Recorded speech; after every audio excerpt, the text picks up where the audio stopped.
गोविंद ने अपना पीताम्बर उठाया, उनके ऊपर फेंक दिया, पीताम्बर को लपेट लिया, गोविंद की उंगली पकड़ा, आओ ना गोविंद। पीड़ा को उठाया, गोविंद यहाँ पर बैठो। हम गोविंद बैठने लगे तो मैया ने कहा गोविंद ये जगह ठीक नहीं, यहाँ बैठो। अब गोविंद वहां बैठने लगे तो फिर से उठा लिया, ये जगह ठीक नहीं, यहाँ बैठो। और ऐसा करते करते पूरे आंगन में घुमा डाली विदुरानी, और फिर एक जगह पर ले जा करके पीढ़े को उल्टा रख दिया। और गोविंद कह रहे हैं मैया बहुत मीठा है। हाँ मीठा है गोविंद, तो एक और खाओ ना। फिर छिलका निकालती हैं, गोदा फेंक देती हैं, छिलका गोविंद के मुंह में। और ऐसा करते करते कम से कम 30-40 केले के छिलके विदुरानी ने गोविंद को खिला दिए।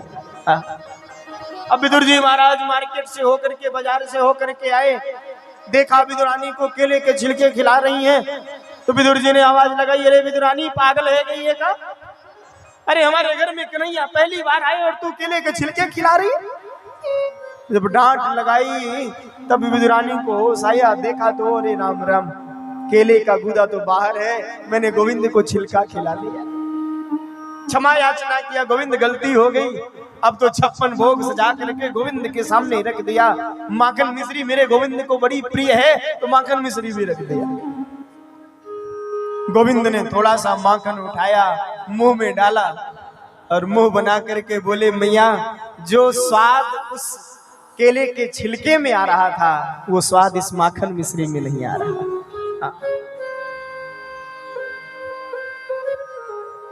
गोविंद से पूछा गया, गोविंद आपने भोजन कई जगह किया होगा, रामावतार में, कृष्णावतार में आपने भोजन कई जगह किया, जरा बताओ ना सबसे स्वादिष्ट भोजन आपको कहाँ का लगा? तो गोविंद के नेत्रों में अश्रु आ गए। गोविंद ने कहा वैसे तो भोजन मैंने कई जगह किया, लेकिन भोजन में जो स्वाद था वो मुझे 2 जगह ही मिला। एक बोले रामावतार में सबरी मैया के पास गया था, और जो स्वाद सबरी मैया ने अपने जूठे बेर मुझे खिलाए थे, जो स्वाद उस जूठे बेर में मिला था वो स्वाद मुझे आज तक नहीं मिला। विदुरानी ने मुझे जो केले के छिलके खिलाए थे वो स्वाद मुझे आज तक नहीं मिला। भगवान को तो आप क्या भोग लगा रहे उससे मतलब नहीं है, आपके मन में भाव क्या है। भगवान आपके भाव के भूखे हैं, और भाव से भगवान को जो भी चढ़ाइए भगवान उसे स्वीकार कर लेते हैं। ऐसे विदुर जी महाराज को भगवान ने गोलोक धाम जाते समय याद किया है। देखो भगवान को जब भक्त याद करता है ना, और मन से याद करे तो भगवान भी भक्त को याद करते हैं। ऐसी कोशिश करें कि भगवान की याद हर पल बनी रहे। निवेदन करें भगवान से, हर पल तुम्हारी याद आती रहे कान्हा, आती रहे। हर पल तुम्हारी याद आती रहे कान्हा, आती रहे। हर पल तुम्हारी याद आती रहे कान्हा, आती रहे। तेरी छवि मन को लुभाती रहे। हर पल तुम्हारी याद आती रहे कान्हा, आती रहे। हर पल तुम्हारी याद आती रहे कान्हा, आती रहे।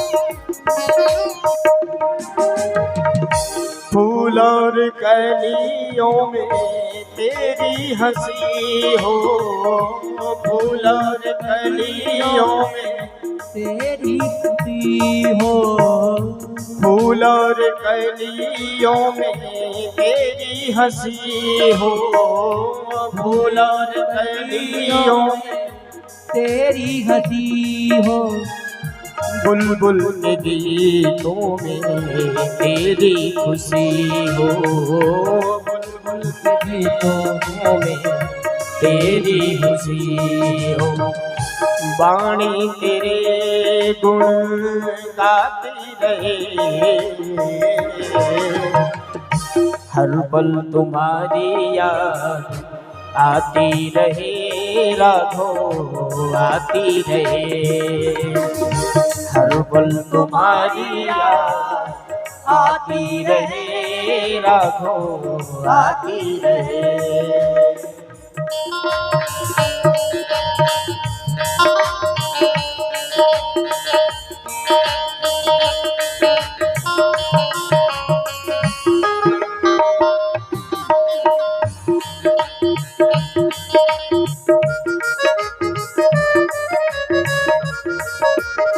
अरे अरे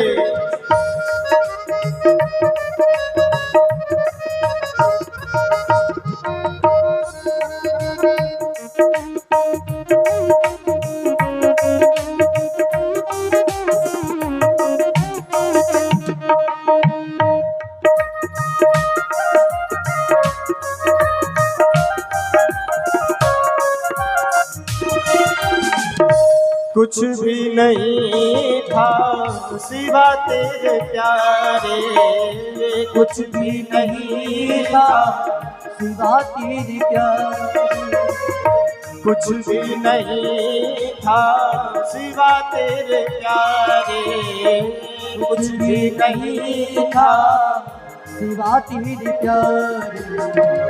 जो कुछ भी था सब तेरे हवाले, जो कुछ भी था सब तेरे हवाले। नैनों में तेरी छवि समाती रहे, हर पल तुम्हारी याद आती रहे राघो, आती रहे।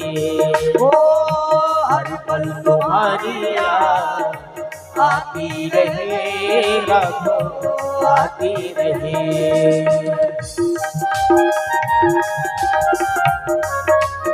हरि बोल।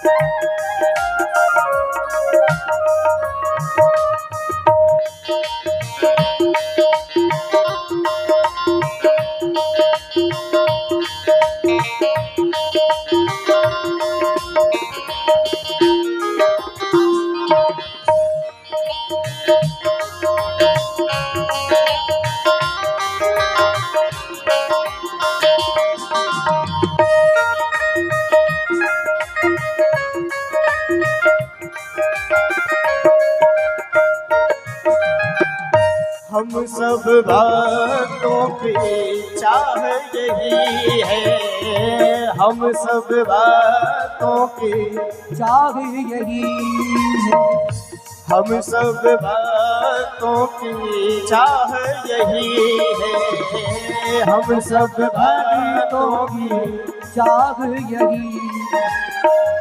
कृष्ण मिलन की आस यही है, कृष्ण मिलन की आस यही है। जीवा के नाम गुनगुनाती रहे, हर पल तुम्हारी याद आती रहे राघो, आती रहे। ओ हर पल तुम्हारी याद आती रहे राघो, आती रहे। जीवा के नाम गुनगुनाती रहे, हर पल तुम्हारी याद आती रहे राघो, आती रहे। हर पल तुम्हारी याद आती रहे राघो, आती रहे, आती रहे राघो, आती रहे,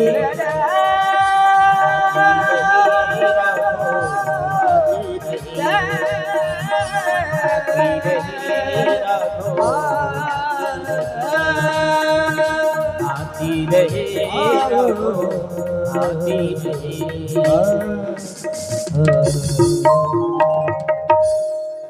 हर पल तुम्हारी याद आती रहे कान्हा, आती रहे। तो ऐसे विदुर जी महाराज को भगवान जब गोलोक धाम को जाने लगे तो उनको याद किया है, और आगे चल करके विदुर जी का वार्तालाप मैत्रेय मुनि के साथ में हुआ है।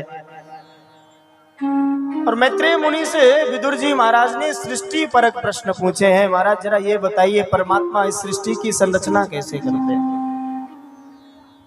तो फिर से सृष्टि के उपक्रम को बताने लगे। ब्रह्मा जी प्रकट हुए और चतुश्लोकी भागवत से उन्होंने पृथ्वी की संरचना की, और धीरे धीरे करके उन्होंने अपने मन से 4 पुत्रों को प्रकट किया, 4 मानस पुत्रों को, सनक, सनंदन, सनातन और सनत कुमारों को प्रकट किया। कहा ऐसा करो, विवाह करो, बच्चे पैदा करो, सृष्टि के उपक्रम में मेरी सहायता करो। तो बच्चों ने मना कर दिया, महाराज हमें विवाह के चक्कर में नहीं फंसना, हम तो भजन करेंगे।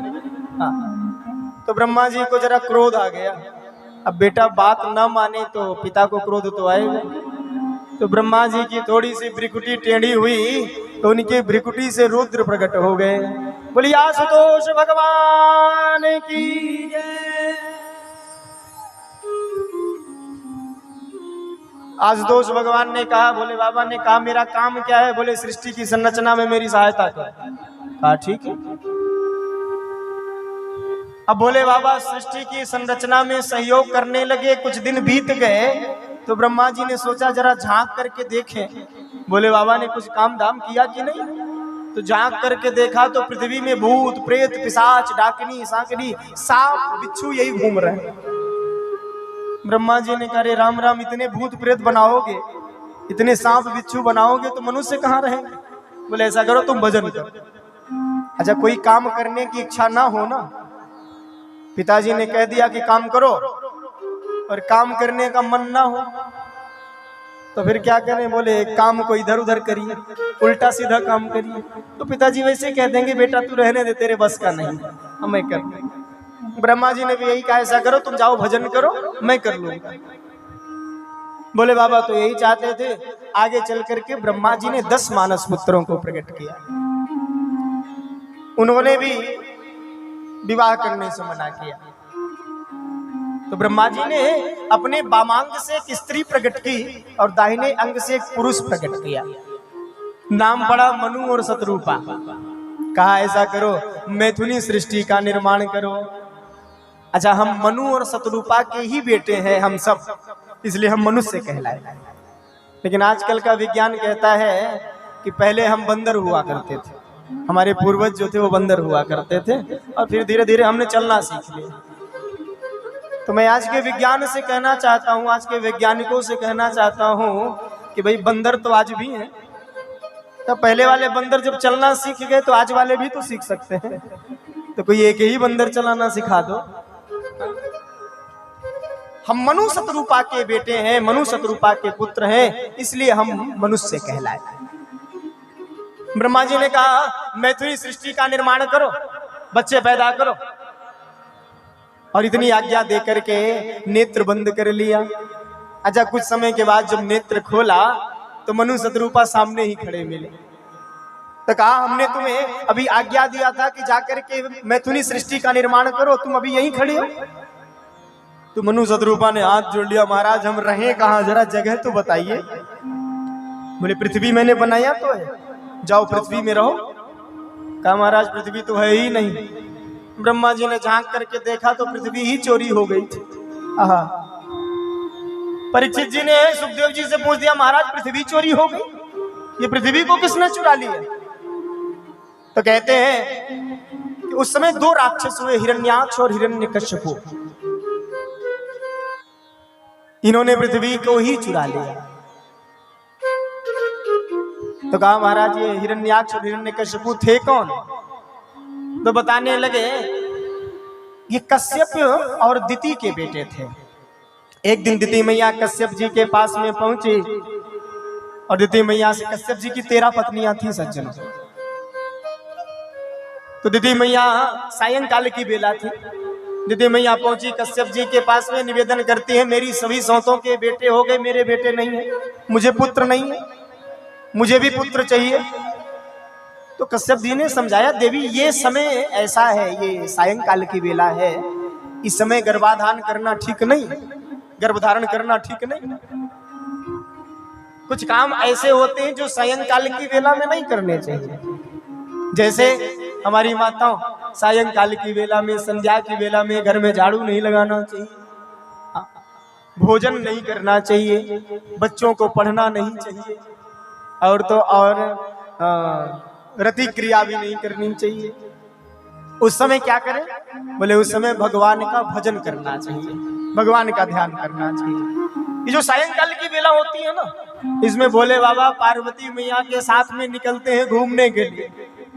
अच्छा मेरे भोलेनाथ बड़े दयालु हैं, भोले बाबा सायंकाल की बेला में निकलते हैं और जो जिस काम को करता रहता है उसको आशीर्वाद देते हैं, तेरा काम खूब बढ़े। और उस समय उल्टा सीधा काम करोगे तो भगवान उसी का आशीर्वाद दे देंगे, तुम्हारा काम खूब बढ़े। तो सायंकाल की बेला में भगवान का ध्यान करना चाहिए। लेकिन दिति मैया नहीं मानी, सायंकाल की बेला में इन्होंने गर्भ धारण किया। कश्यप जी ने श्राप दे दिया, देवी तुमने सायंकाल की बेला में गर्भ धारण किया है तो तुम्हारा जो पुत्र होगा वो राक्षस होगा। दिति मैया ने कहा कि मैं ऐसे बच्चों को पैदा ही नहीं करूंगी। तो आशीर्वाद दे दिया कि देवी चिंता मत करो, तुम्हारे ही वंश में आगे चल करके तुम्हारा जो नाती होगा वो बड़ा धर्मात्मा होगा। प्रहलाद जो होगा वो बड़ा धर्मात्मा होगा। दिति मैया ने 100 वर्षों तक अपने गर्भ को धारण करके रखा। अब तो दिति मैया का इतना तेज बढ़ गया कि देवताओं की सांस रुक गई। तो कहा महाराज ये इनका तेज इतना ज्यादा क्यों? तो कहते हैं ये कोई साधारण नहीं थे, ये भगवान के पार्षद थे। भगवान विष्णु के पार्षद जय और विजय थे। एक बार सनक सनंदन सनत कुमारों का इन्होंने अपमान कर दिया, उन्होंने श्राप दे दिया कि जाओ राक्षस बन जाओ। वही जय विजय आज आकर के और हिरण्याक्ष और हिरण्यकश्यपु के रूप में आए। अच्छा एक दिन की घटना, हिरण्याक्ष रास्ते से जा रहा था, रास्ते में नारद जी महाराज मिल गए, भगवान का कीर्तन करते हुए जा रहे थे। नारायण नारायण श्रीमन्नारायण नारायण नारायण नारायण नारायण श्रीमन्नारायण नारायण नारायण नारायण नारायण नारायण। आवाज बढ़ेगी। लक्ष्मी नारायण नारायण नारायण लक्ष्मी नारायण नारायण नारायण लक्ष्मी नारायण नारायण नारायण। सभी लोग गुनगुनाइए। नारायण नारायण राम नारायण नारायण नारायण नारायण नारायण नारायण राम नारायण नारायण नारायण नारायण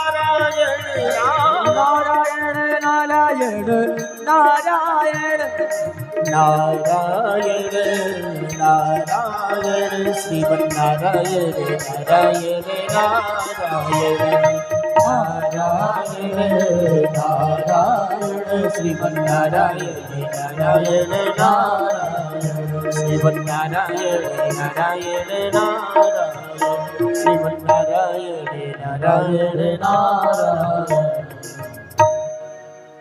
अब तो नारद जी महाराज संकीर्तन करते हुए जा रहे थे, हिरण्याक्ष रास्ते में मिल गया। हिरण्याक्ष ने कहा, ओ बाबा, सिर्फ गाना बजाना ही जानते हो कि कुछ लड़ना झगड़ना भी जानते हो? हमारे हाथ में बड़ी खुजली मची है, चलो थोड़ा सा दो दो हाथ कर ले। नारद जी ने कहा, भैया हम तो संत महात्मा, लड़ने की बात तो हम जानते नहीं। हाँ, लड़ना तो नहीं जानते पर लड़ाना बहुत अच्छी तरह जानते। हाँ, तुम कहो तो तुम्हारी व्यवस्था कर देंगे। कहा ठीक है भैया, कर दो व्यवस्था, हाथ में खुजली मची है। तो नारद जी ने कहा, ऐसा करो कि किसी की पत्नी को छेड़ दो। अब किसी की पत्नी को छेड़ दो, फिर उसके पति को देखो, डंडा लेके न पहुंच जाए तो कहना। तो कहा पृथ्वी को छेड़ो, फिर देखो पृथ्वी पति कैसे नहीं दौड़ते। अब तो हिरण्याक्ष पहुंचा, पृथ्वी को चुरा करके और ले जा करके सागर के बीच में डाल दी, समुद्र में छिपा दी। ब्रह्मा जी को यह बात पता चली, उसी समय ब्रह्मा जी को जोर की छींक आई, और जैसे ही भगवान छींके, उनके नासिका रंध्र से वाराह भगवान प्रकट हो गए। बोलिए वाराह भगवान की जय। शरीर तो मनुष्य का है, लेकिन जो मुख है वो जंगली सूकर का है। अब भगवान चले, जहां हिरण्याक्ष ने पृथ्वी को चुराया था, पृथ्वी को उठाया, ले जा करके पृथ्वी को स्थापित किया। इतने में हिरण्याक्ष पीछे से आ गया। भगवान को कहता, ओ जंगली सूकर, तू मेरी पृथ्वी को कहां चुरा के लेके जा रहा है? लेकिन भगवान कुछ नहीं बोले। पहले तो पृथ्वी को ले जा करके एक जगह पर स्थापित किया, और फिर भगवान पीछे मुड़े। भगवान ने कहा, तूने मुझे जंगली सूकर कहा? बिल्कुल सही कहा, मैं जंगली सूकर हूं।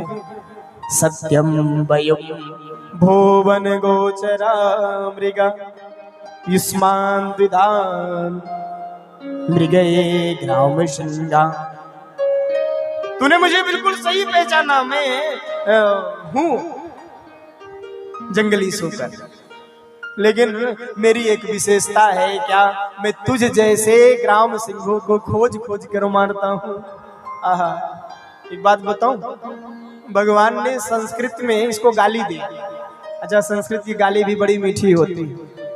हाँ, एक बार ये अंग्रेजी वाली गाली किसी को दे दो तब तो मार हो जाए, सर फूट जाए, लेकिन संस्कृत में किसी को गाली दे दो तो उसको बुरा नहीं लगेगा, बड़ी मीठी गाली। संस्कृत में ग्राम सूकर जो है ना, वो कुत्ते को कहते हैं। अब किसी को आप ग्राम सूकर, ग्राम सिंह कह दीजिए, तो ग्राम सिंह किसी को कहेंगे तो उसे तो लगेगा वाह भाई, हम गांव के शेर हैं, इसलिए हमको ग्राम सिंह कहा जा रहा है। लेकिन असली मतलब ग्राम सिंह का होता है कुत्ता। भगवान ने कहा, तुझ जैसे कुत्तों को हम ढूंढ ढूंढ के मारते हैं। अब तो भयंकर युद्ध प्रारंभ हुआ। भगवान ने अंत में एक चाटा मारा हिरण्याक्ष को, तो हिरण्याक्ष का कल्याण हो गया।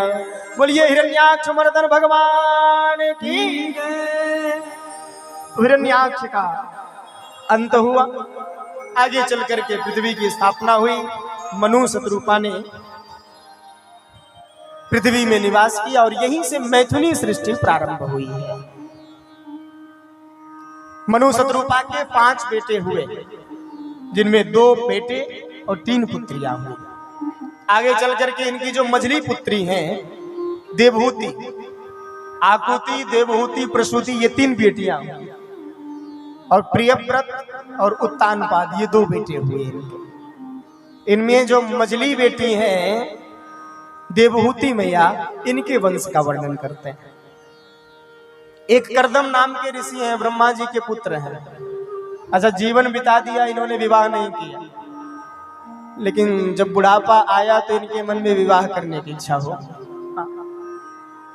अच्छा, विवाह करने की इच्छा भी हुई तो देखिए, संसार के सामने हाथ नहीं फैलाया, महाराज हमारा विवाह करा दो। भगवान की तपस्या करने लगे। अब देखो, आपके तो माता पिता है, अब माता पिता के सामने अपनी डिमांड रख दे, तो पिताजी आईफोन चाहिए, ये वाली गाड़ी चाहिए। लेकिन महात्माओं का कौन है? अगल बगल वाले थोड़ा धीरे बात करें, थोड़ा सा धीरे बात करें, थोड़ा सा धीरे। बोले भक्तवत्सल भगवान की। महात्मा का कौन है? तो महात्मा के माता पिता तो भगवान ही है। महात्मा हाथ भी फैलाता है तो भगवान के सामने हाथ फैलाता है।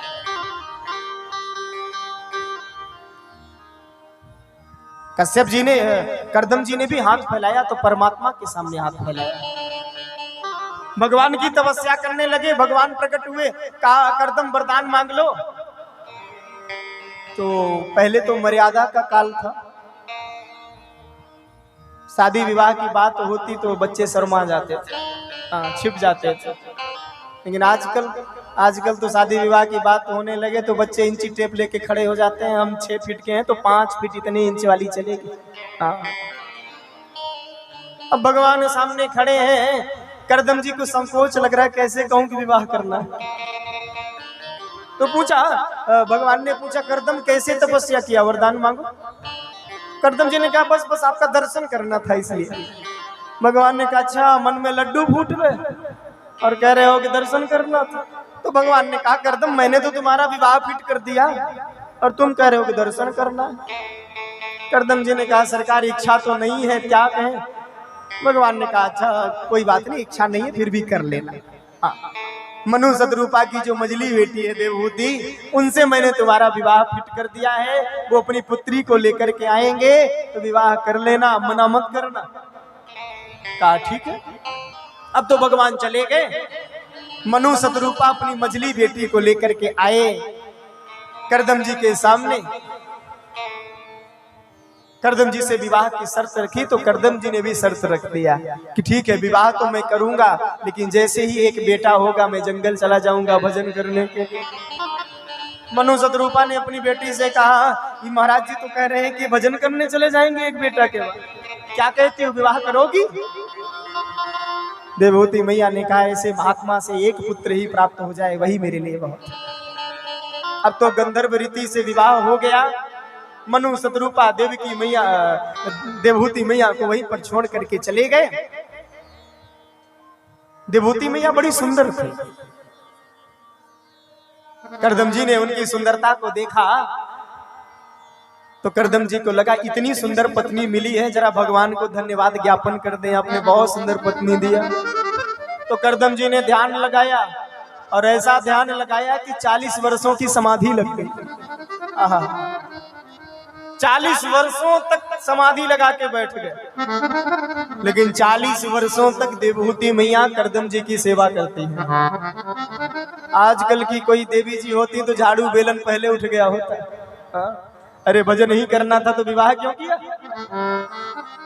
लेकिन 40 वर्षों तक देवहूति मैया कर्दम जी की सेवा करती हैं। 40 वर्षों के बाद जब इनकी समाधि खुली, नेत्र खोला तो देखते हैं कि सामने एक जर्जर स्त्री बैठी है। शरीर जर्जर हो गया है, उम्र बढ़ गई है। तो पूछ दिया देवी आप कौन। देवहूति मैया ने कहा महाराज जरा याद कीजिए, कुछ वर्ष पहले हमारा आपका विवाह हुआ था। कर्दम जी को याद आओ, हो देवी तुम हो। अरे मेरी तो समाधि लग गई तो तुम अपने घर क्यों नहीं चली गई, मायके क्यों नहीं चली गई। देवहूति मैया ने कहा महाराज पत्नी का सच्चा घर तो पति का ही होता है, और मेरा कर्तव्य तो आपकी सेवा करना। विवाह हो गया तो मैं आपका साथ छोड़ करके मायके कैसे चली जाऊं। कर्दम जी प्रसन्न हो गए। कर्दम जी ने कहा ठीक है देवी वरदान मांगो। देवहूति मैया ने कहा महाराज जब गृहस्थ आश्रम में आए हैं तो गृहस्थ आश्रम का सुख चाहिए और कुछ नहीं। कर्दम जी समझ गए। कर्दम जी ने देवहूति मैया का हाथ पकड़ा, सामने तालाब था। जब गए तब तो वृद्ध थे। तालाब के अंदर गए, डुबकी लगाई। जब डुबकी लगाए तब तो वृद्ध थे, लेकिन जैसे ही डुबकी लगा के बाहर आए तो अपना तो 18 वर्ष के हो गए और देवहूति मैया 16 वर्ष की हो गई। एक विमान प्रकट किया और उसमें कई वर्षों तक विहार करते रहे। धीरे धीरे करके 9 बेटियां हो गई घर में। आज कर्दम जी को होश आया, रे राम राम मैंने तो कहा था एक बेटा होगा कि मैं भजन करने चला जाऊंगा, और यहाँ तो 9 बेटियां हो गई। मैं तो संसार में ही पड़ गया। कमंडल उठाया, लेके चल पड़े। देवी अब तो मैं चला भजन करने के लिए।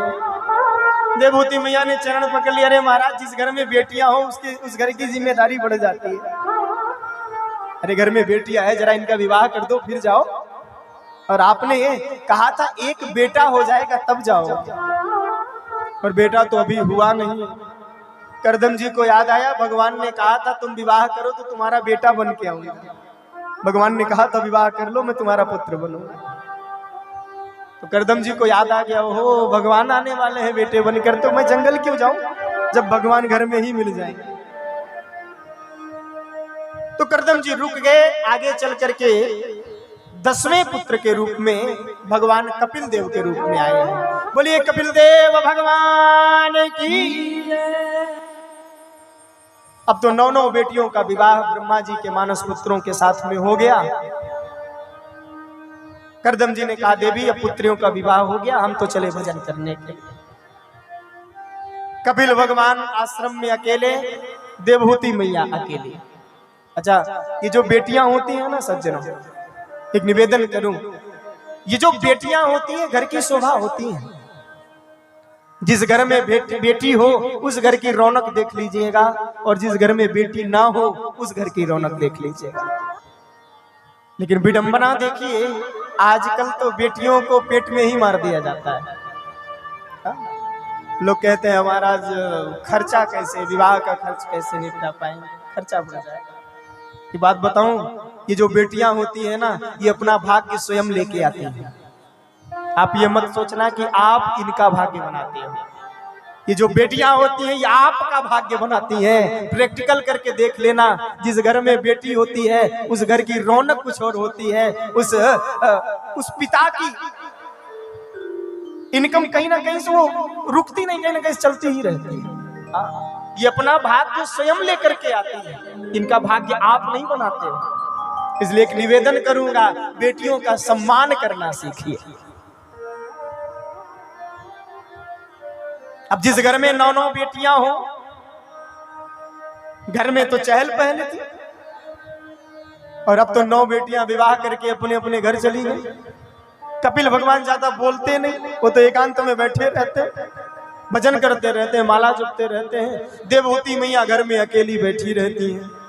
अच्छा, हमारी माताओं को बात करने वाला कोई ना कोई चाहिए। हाँ, और अगर कोई बात करने वाला ना मिले इनको तो आधी बीमार वैसे हो जाती है। हाँ, इनको कोई ना कोई बात करने वाला जरूर चाहिए। तो कथा में भी आती है ना, तो फिर जरा हालचाल ले ही लेती है पड़ोसों से। ओ बड़े दिन बाद मिली, कहाँ थी। और कभी कभी तो ऐसा होता है इनके हालचाल के चक्कर में हम डिस्टर्ब हो जाते हैं। चलो यहाँ तो ठीक है, थोड़ी दूरी बनी है तो ज्यादा आवाज यहाँ तक नहीं आती। कभी कभी ऐसा होता है कि मंच थोड़ा सा नजदीक हो जाता है, और हमारी माताएं हाल चाल लेने के चक्कर में फिर तो जैसी यार बोलो राधे राधे। अरे जरा जोर से बोलो, पीछे वाले भी बोल दो। हाँ, तो जो घर में चहल पहल हुआ करती थी वो शांति होगी। तो एक दिन देवहूति मैया कपिल भगवान के पास में आई और कपिल भगवान से कहती है, बेटा वैसे तो तुम मेरे पुत्र हो, पर मैं ये भी जानती हूं कि तुम परमात्मा हो, तुम भगवान हो, और मेरे मन में तुमसे कुछ पूछने की इच्छा है। कपिल भगवान ने कहा ठीक है मैया पूछो ना, क्या जानना चाहती हो। तो देवहूति मैया कहती है, बेटा मेरा जन्म हुआ चक्रवर्ती सम्राट के यहाँ, मनु शतरूपा की पुत्री थी, घर में कोई कमी नहीं थी। जब विवाह भी हुआ तो करदम जैसे महात्मा के साथ में, वहां भी कोई कमी नहीं थी। पुत्र भी मिला तो तुम्हारे जैसा भगवान पुत्र मिला, यहां भी कोई कमी नहीं। फिर भी जो तृष्णाएं हैं ये तृप्त क्यों नहीं होती। ये जीभ कहती है कि खूब चटपटा खाओ, ये कान कहता है कि खूब गाने सुनो, ये आंख कहती है कि खूब फिल्में सुनो, फिल्में देखो। ये इंद्रियां तृप्त क्यों नहीं होती। और मेरा दूसरा प्रश्न है कि बंधन किसका होता है। बंधन मन का होता है, शरीर का होता है कि आत्मा का होता है। कपिल भगवान ने कहा, मां आप तो स्वयं विदुषी हैं, परम साध्वी हैं, ज्ञानी हैं, फिर भी मैं आपसे निवेदन करूं, इंद्रियों को बस में करना बड़ा कठिन है। इंद्रियों को बस में करना है तो संयम के माध्यम से आप इन इंद्रियों को बस में कर सकते हैं, संयम के माध्यम से। लेकिन अगर इंद्रियां नहीं मानती, इंद्रियां कहती हैं, जीभ कहती है कि खूब नमकीन खाओ, खूब तीखा खाओ, तो खाओ, लेकिन भगवान को भोग लगा करके खाओ। हा? जो भगवान को भोग लग जाए, उस वस्तु को भोग लगा करके उसको पाओ, तो फिर वो प्रसाद, वो भोजन नहीं रहा, वो प्रसाद हो जाएगा। इंद्रियां कहती हैं कि खूब गाने सुनो, तो सुनो, भगवान के भजन सुनो। आंखें कहती है कि खूब फिल्में देखो, तो देखो, रामलीला देखो, कृष्ण लीला देखो, हनुमत लीला देखो।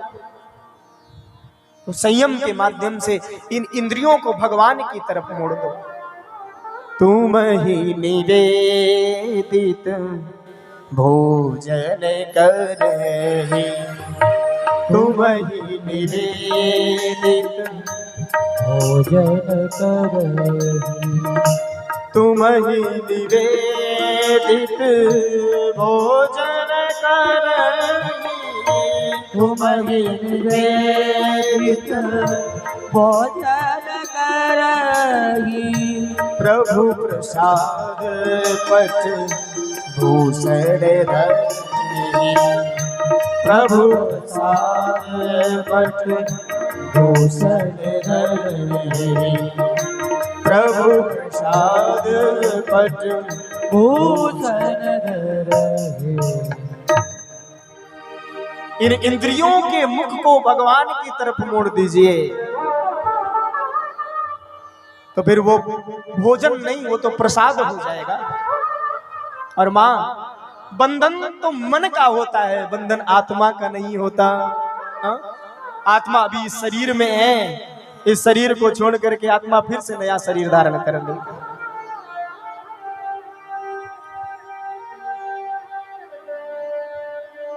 परमात्मा को प्राप्त करने की प्रथम सीढ़ी है मन को भगवान के चरणों में लगाओ, भगवान की सेवा में लगाओ। और भगवान की सेवा में दिखावा तो बिल्कुल नहीं होना चाहिए, ध्यान देना। हाँ, ऐसा नहीं कि दुर्गा माँ के मंदिर में जाओ और चप्पल ऐसी जगह उतारो कि उधर माँ का भी दर्शन होता रहे और एक दर्शन जो है चप्पल देवता का भी होता रहे। हाँ, कोई चप्पल ना ले जाए। पूजा में दिखावा बिल्कुल नहीं होना चाहिए। कई लोग ऐसा करते हैं, आरती की थाल पहुंचेगी तो क्या करेंगे कि भाई जो नोट सबसे ज्यादा फटी हो, जो किसी लायक जो कहीं ना चले, वो आरती में चढ़ा दो, आरती में छूट जाए। बोले पूजा में कभी दिखावा नहीं करना चाहिए। आप जो हो, जैसे हो, परमात्मा के सामने उसी अवस्था में पहुंच जाओ। पर मेरे ठाकुर जी ये नहीं देखते कि आपने क्रीम लगाया है, पाउडर लगाया है कि नहीं, आपने नहाया है कि नहीं। आप जैसे हैं, जो हैं, बस मन शुद्ध होना चाहिए, मन पवित्र होना चाहिए, हृदय पवित्र होना चाहिए। आप जैसे भी हैं, भगवान आपको स्वीकार करें। दिखावा की भक्ति नहीं, ऐसी भक्ति नहीं कि मंदिर में जाकर के पत्थर की मूर्ति में तो परमात्मा का दर्शन करें, भगवान का दर्शन करें, और कोई कुत्ता घर में घुस जाए तो मार लाठी उसका पैर ही तोड़ दे। ऐसी भक्ति कपिल भगवान कहते हैं वैसी ही है जैसे राख में हवन किया जाए। और अगर राख में हवन करोगे तो हवन का कोई फल नहीं है। हर जीव में परमात्मा का दर्शन करे,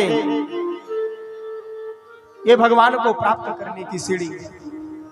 और फिर व्यक्ति वही पुनः धीरे धीरे जब इधर उधर करता है, पाप करता है, तो कर्म बनते हैं, और कर्म जब बनता है तो कर्म का फल भोगना पड़ता है। मरता है, फिर से इसी संसार में आना पड़ता है, फिर से उसे गर्भ में आना पड़ता है। देवहूति मैया ने कहा चलो अच्छा हुआ, बड़ा कष्ट था संसार में, अच्छा हुआ कि गर्भ में आ गया, गर्भ में कोई कष्ट नहीं होगा, काम तो माँ करेगी, बच्चा तो गर्भ में पड़ा रहेगा, कोई दिक्कत नहीं है। कपिल भगवान कहते हैं गर्भवास समम दुखम न भूतो न भविष्यति। माँ, गर्भ के जैसा दुख कहीं नहीं है। बच्चा गर्भ में पड़ा रहता है, एक तरफ मल की थैली, एक तरफ मूत्र की थैली, और वहां छोटे छोटे जीव उसे काटते हैं, तड़प उठता है लेकिन बोल नहीं सकता। बोलिए भक्तवत्सल भगवान की।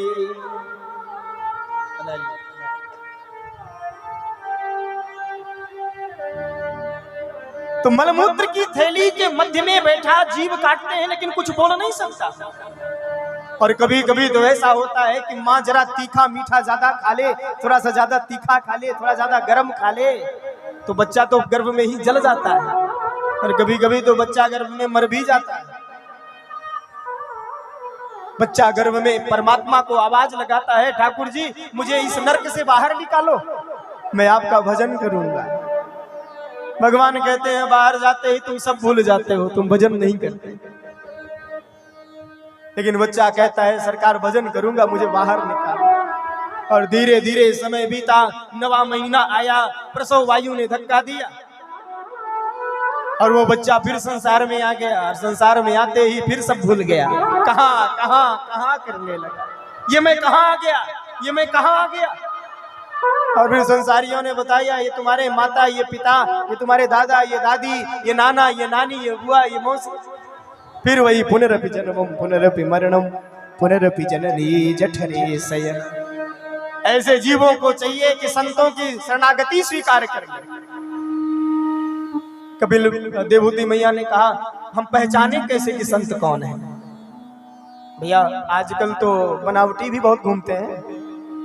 अच्छा, संत की बात आते ही हमारे जेहन में छपी छपती है, संत कौन? बोले जिसकी बड़ी बड़ी दाढ़ी है, लाल पीला कपड़ा पहनता, बड़ा बड़ा खूब चंदन लगाता हो, वो संत है। लेकिन एक बात आपसे निवेदन कर दूं, संत का वेश से कोई लेना देना नहीं, संत का स्वभाव से लेना देना है। कहते हैं ना फला व्यक्ति बड़े संत स्वभाव का है। तो संत की परिभाषा क्या, पहचाने कैसे कौन है संत?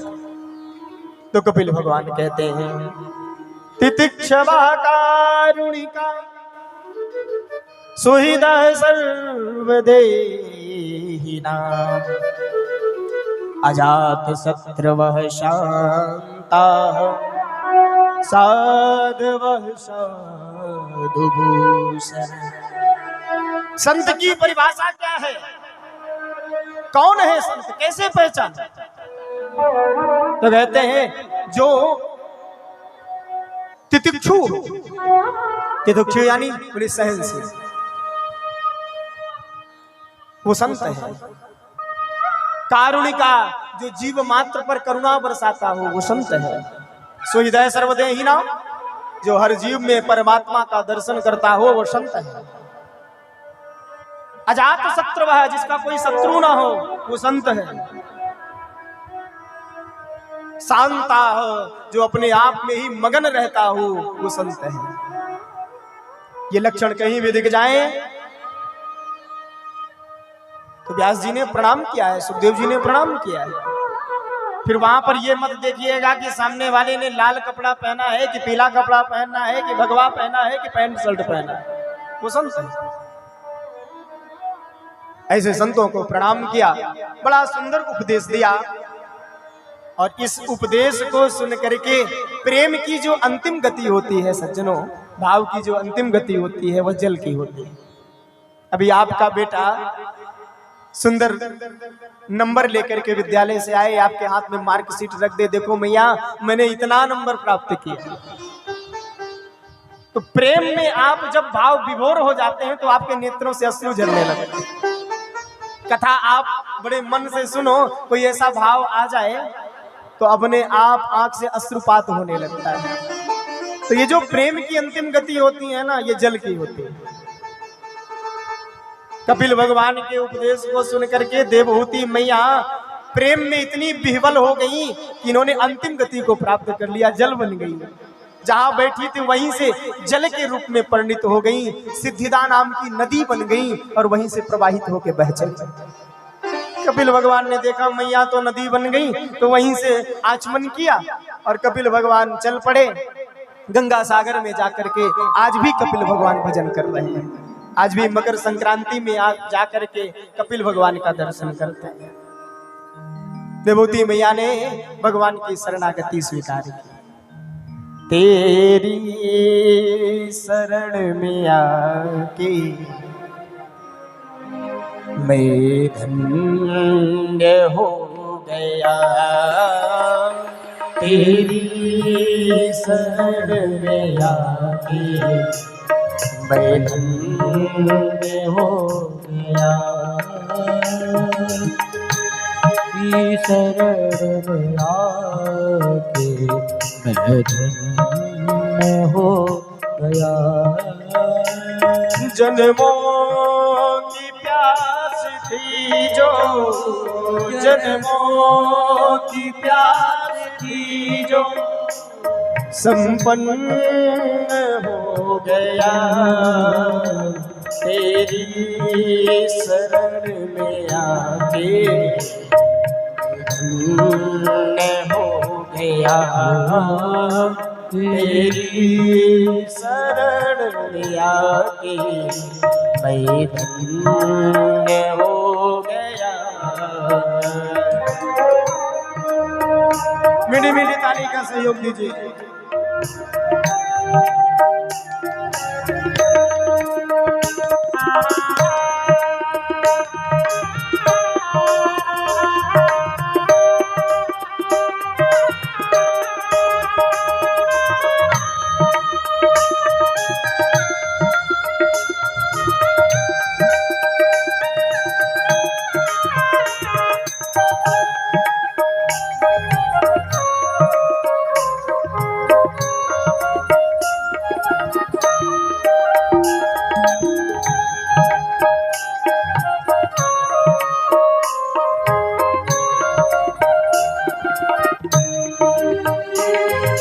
दुख में तड़प रहा था प्रभु, मुद्दतों से मैं, ओ दुख में तड़प रहा था प्रभु, मुद्दतों से मैं, ओ दुख में तड़प रहा था प्रभु, मुद्दतों से मैं, दुख में तड़प रहा था प्रभु, मुद्दतों से मैं, एक आपका सहारा, एक आपका सहारा साकार हो गया। एक आपका सहारा साकार हो गया। तेरी शरण में आके धन्य हो गया।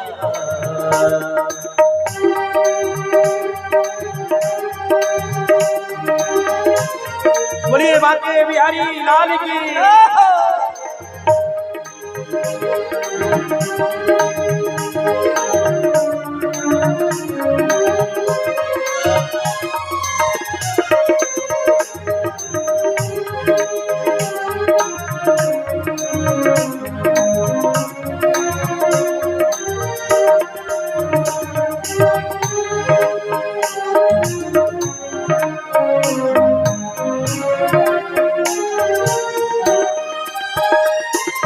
करना कभी न दूर प्रभु, चरणों से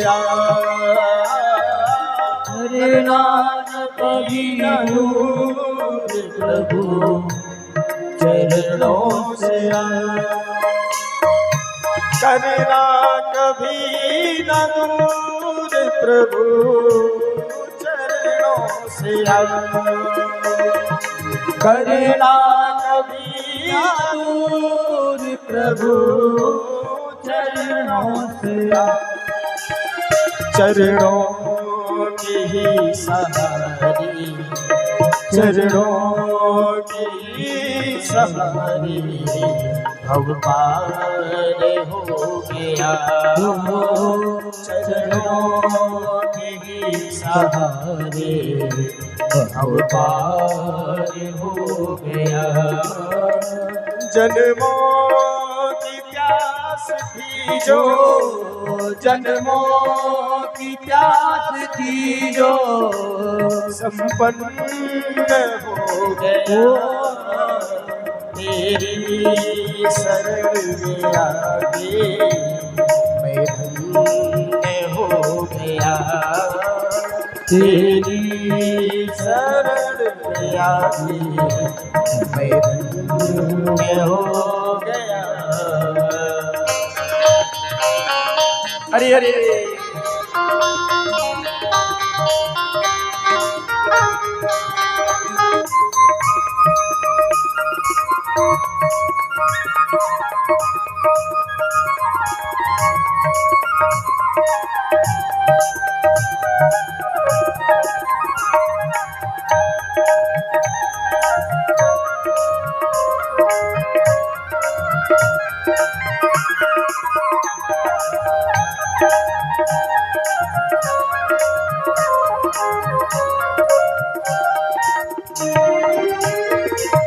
कितने मिले अमीर यहाँ, कितने गरीब, कितने मिले अमीर यहाँ, कितने गरीब। ओ कितने मिले अमीर यहाँ, कितने गरीब, कितने मिले अमीर यहाँ, कितने गरीब। जब आप मिल गए तो, जब आप मिल गए तो धनवान हो गया। जब आप मिल गए तो धनवान हो गया। जन्मों की प्यास थी जो, जन्मों की प्यास थी जो, जन्मों की प्यास थी जो, जन्मों की प्यास थी जो, संपन्न हो गया। तेरी शरण में आके मैं धन्य हो गया। तेरी शरण में आके मैं धन्य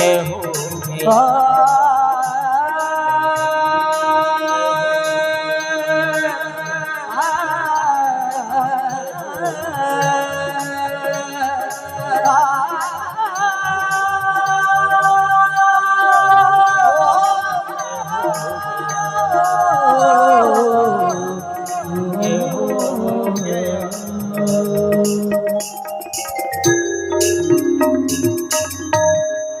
तेरी शरण में आके मैं धन्य हो गया। कपिल भगवान का वंश आगे नहीं बढ़ा, क्योंकि कपिल भगवान ने विवाह नहीं किया, इसलिए इनका वंश आगे नहीं बढ़ा। आगे चल करके मनु शतरूपा की 2 पुत्रियां हैं, उनके वंश का वर्णन करते हैं। आकुति और प्रसूति, ये 2 मनु शतरूपा की 2 पुत्रियां और थी। तो जो प्रसूति है, इनका विवाह दक्ष प्रजापति के साथ में हुआ, और जो आकुति हैं, इनका विवाह रुचि प्रजापति के साथ हुआ।